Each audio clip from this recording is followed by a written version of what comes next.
বাংলাদেশের সর্বশেষ গুরুত্বপূর্ণ আপডেট সংবাদে আপনাকে স্বাগত। শুরুতেই সংবাদ শিরোনাম, পরে বিস্তারিত।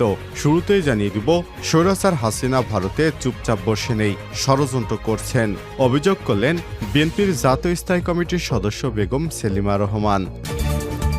এরপর জানিয়ে দিব, দেশে ফিরলেন আমিরাতে ক্ষমা পাওয়ারও ২৬ জন বাংলাদেশি।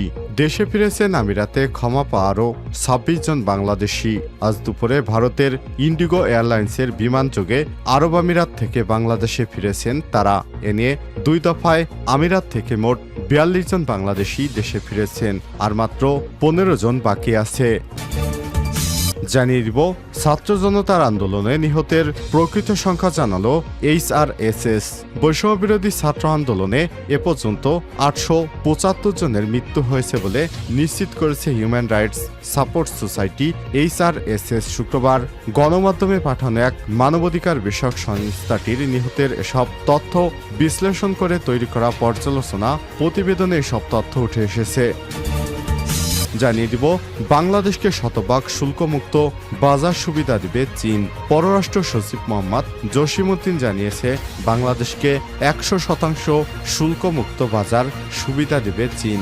আর চীনের রাষ্ট্রদূত ইয়াওয়েনের সঙ্গে সৌজন্য সাক্ষাৎ শেষে রাতে সাংবাদিকদের এসব তথ্য জানান তিনি। এদিকে খুলনায় ১৫ সেপ্টেম্বর বড় সমাবেশ করতে চায় বিএনপি। আগামী ১৫ সেপ্টেম্বর বিশ্ব গণতন্ত্র দিবস উপলক্ষে খুলনার নগরীর শিববাড়ি মোড়ে সমাবেশ এবং সমাবেশ শেষে নগরীতে র্যালি করবে বিএনপি খুলনা বিভাগ। দিবসটি ঘিরে ব্যাপক প্রস্তুতি নিয়েছে খুলনা মহানগর বিএনপি এবং অঙ্গ সহযোগী সংগঠনের নেতাকর্মীরা। এবং সর্বশেষ জানিয়ে দিব, শ্রীলঙ্কাকে বিধ্বস্ত করল বাংলাদেশ। ওয়ানডে সিরিজ জয়ের পর টি-20 সিরিজের দ্বিতীয় ম্যাচে শ্রীলঙ্কা নারী এ দলকে স্রেফ উড়িয়ে দিয়েছে বাংলাদেশের নারী এ দল। ৫ ম্যাচের টি-20 সিরিজের দ্বিতীয়টিতেও শ্রীলঙ্কা নারী এ দলকে ১১৪ রানে হারিয়েছে বাংলাদেশ। এর আগে প্রথমটিতে ৭ উইকেট হারিয়ে বাংলাদেশ জয়ের দেখা পায়। প্রিয় দর্শক, এতক্ষণ শুনছিলেন সংবাদ শিরোনাম, এবারে বিস্তারিত। তবে তার আগে বন্ধুরা, অনুরোধ থাকবে এই সংবাদটিতে একটি লাইক দিন।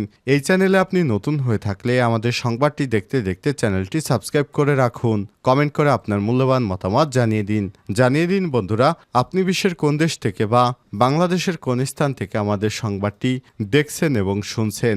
এবারে বিস্তারিত। স্বৈরাচার হাসিনা ভারতে চুপচাপ বসে নেই, ষড়যন্ত্র করছে। স্বৈরাচারের দোসরেরা চুপচাপ বসে নেই বলে মন্তব্য করেছেন বিএনপির জাতীয় স্থায়ী কমিটির সদস্য বেগম সেলিমা রহমান। রাজধানীর জাতীয় প্রেস ক্লাবে শুক্রবার জিয়া প্রজন্ম দল কেন্দ্রীয় কমিটির উদ্যোগে এক আলোচনা সভায় তিনি সব মন্তব্য করেছেন। সেলিমা রহমান বলেন, ভারতে অবস্থানরত বাংলাদেশের সাবেক প্রধানমন্ত্রী শেখ হাসিনা চুপচাপ বসে নেই। সেখানে বসে স্বৈরাচার হাসিনা দেশের বিরুদ্ধে বিভিন্নভাবে ষড়যন্ত্র করছেন।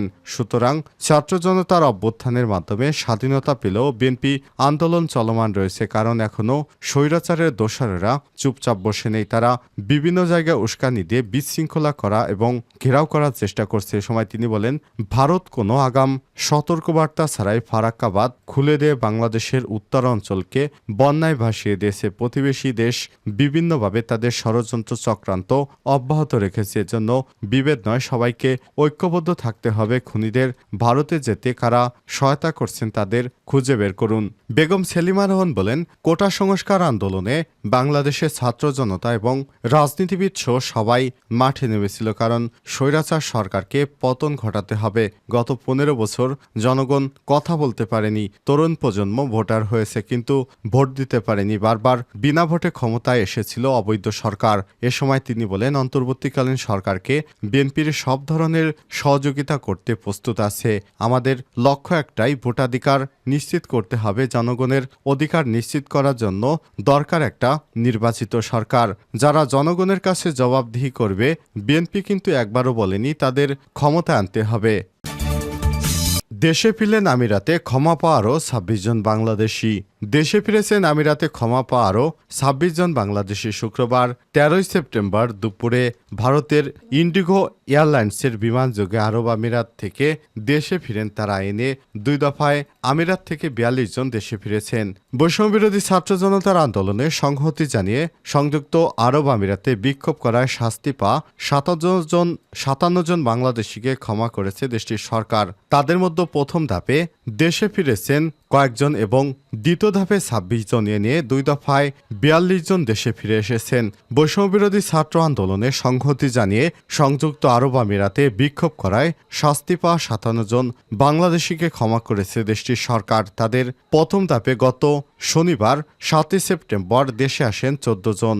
গত ৩ সেপ্টেম্বর দণ্ডিত ৫৭ জন প্রবাসী বাংলাদেশিকে ক্ষমা করেছে দেশটির প্রেসিডেন্ট বিন জায়েদ আল নাহিয়ান। সেদিন প্রধান উপদেষ্টার কার্যালয় থেকে পাঠানো বিজ্ঞপ্তিতে বলা হয়েছে, সংযুক্ত আরব আমিরাতের ফেডারেল আদালতে এর আগে দোষী সাব্যস্ত পাওয়া ৫৭ জন বাংলাদেশিকে সংযুক্ত আরব আমিরাতের প্রেসিডেন্ট মোহাম্মদ বিন জায়েদ আল নাহিয়ান ক্ষমা করেছেন। শীঘ্রই তাদের বাংলাদেশে পাঠানো হবে। সংযুক্ত আরব আমিরাতের সংবাদ মাধ্যম গালফ নিউজের প্রতিবেদনে বলা হয়েছে, দেশটির প্রেসিডেন্টের নির্দেশের সঙ্গে সঙ্গে সংহতি রেখে attorney general chancellor doctor Samad Al Shams সাজা বাস্তবায়িত বন্ধ করা এবং নির্বাসন প্রক্রিয়া শুরু করেছে। আদেশ জারি করেছে অ্যাটর্নি জেনারেলকে সংযুক্ত আরব আমিরাতের সব বাসিন্দাদেরকে দেশের আইনে সম্মান জানার আহ্বান জানিয়ে জোর দিয়ে বলেছেন, মতামত প্রকাশের অগ্রাধিকার রাষ্ট্র এবং এর আইনি কাঠামোর দ্বারা সুরক্ষিত। উল্লেখ্য, গত ২০ জুলাই প্রবাসী বাংলাদেশিরা সংযুক্ত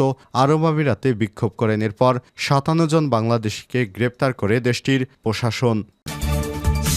ছাত্র জনতার আন্দোলনে নিহতের সংখ্যা জানালো HRSS। বৈষম্যবিরোধী ছাত্র আন্দোলনে ৮৭৫ জনের মৃত্যু হয়েছে বলে জানিয়েছে human rights support society HRSS। শুক্রবার ১৩ সেপ্টেম্বর গণমাধ্যমে পাঠানো এক বিজ্ঞপ্তিতে বিষয়টি নিশ্চিত করেছেন এবং নিহতদের তথ্য বিশ্লেষণ করে তৈরি করা পর্যালোচনা প্রতিবেদনে সব তথ্য উঠে এসেছে। ১২টি দৈনিক ছাড়াও HRSS এর তথ্য অনুসন্ধান ইউনিট এবং সারা দেশ থেকে স্বেচ্ছাসেবকদের পাঠানো তথ্য বিশ্লেষণ করে অভ্যুত্থানে নিহতদের বিষয়টি পর্যালোচনা এবং প্রতিবেদন তৈরি করেছে HRSS। এতে বলা হয়েছে, গণ অভ্যুত্থানে এখন পর্যন্ত ৮৭৫ জনের মৃত্যু হয়েছে। এসব তথ্য পেয়েছে মানবাধিকার সংস্থা HRSS। তবে নিহতের সংখ্যা কমপক্ষে ১,০০০ ছাড়িয়ে যাবে বলে উল্লেখ করেছে ওই প্রতিবেদনে। নিহতদের মধ্যে শিক্ষার্থী, শ্রমজীবী, সাংবাদিক, পেশাজীবী, বুদ্ধিজীবী, বিএনপি রাজনীতিবিদ, জামাত ইসলামের রাজনীতিবিদ সহ বিভিন্ন শ্রেণী পেশার মানুষ রয়েছে। এদের মধ্যে শিক্ষার্থী ও শ্রমজীবী মানুষের সংখ্যা ৭২% বেশি, আর শিক্ষার্থী ১৮৪ অর্থাৎ ৫২% এবং শ্রমজীবী ৭০%। আইনশৃঙ্খলা বাহিনীর সদস্য ৫১ এছাড়াও সাংবাদিক রয়েছে ৬ জন, অন্যান্য পেশার মানুষ রয়েছে ৪১ জন ১২%। প্রতিবেদনে বলা হয়েছে, গণ অভ্যুত্থানে ঘটে যাওয়া বিপ্লবে হত্যার সঙ্গে সম্পৃক্ত বাহিনী বা গোষ্ঠীর বিষয়ে ৫৪১ জনের তথ্য পাওয়া গেছে। প্রাপ্ত তথ্যমতে শুধুমাত্র পুলিশের হামলায় ৪১৯ জন নিহত হয়েছে। এছাড়াও অন্যান্য আইনশৃঙ্খলা রক্ষাকারী বাহিনীর হাতে ৪৫ জন, আওয়ামী লীগের নেতাকর্মীদের হাতে ৪৪ জন এবং গণপিটুনিতে ৩৩ জন নিহত হয়েছে।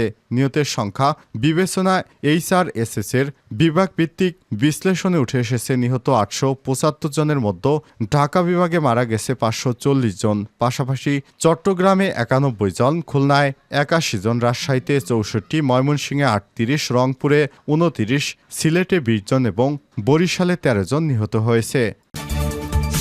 শ্রীলঙ্কাকে বিধ্বস্ত করল বাংলাদেশ।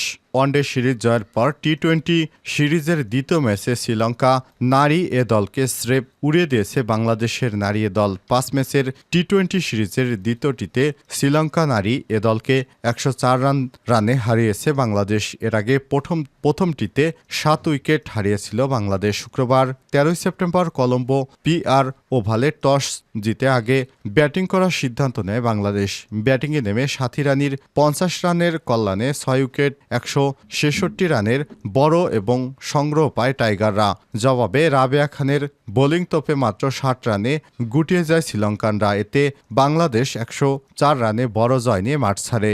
বাংলাদেশের দেয়া টার্গেটে ব্যাট করতে নেমে শ্রীলঙ্কানদের শুরুটা ভালো ছিল। 3 ওভারেই 21 রান তোলে তারা। চতুর্থবারে এসেই জুটি ভাঙেন সুলতানা খাতুন। পরের আঘাতে রাবেয়া লঙ্কান অধিনায়ক সাথিয়া সন্দীপানিকেও দ্রুতই ফেরান তিনি। এরপর আর কেউই থিতু হতে পারেনি।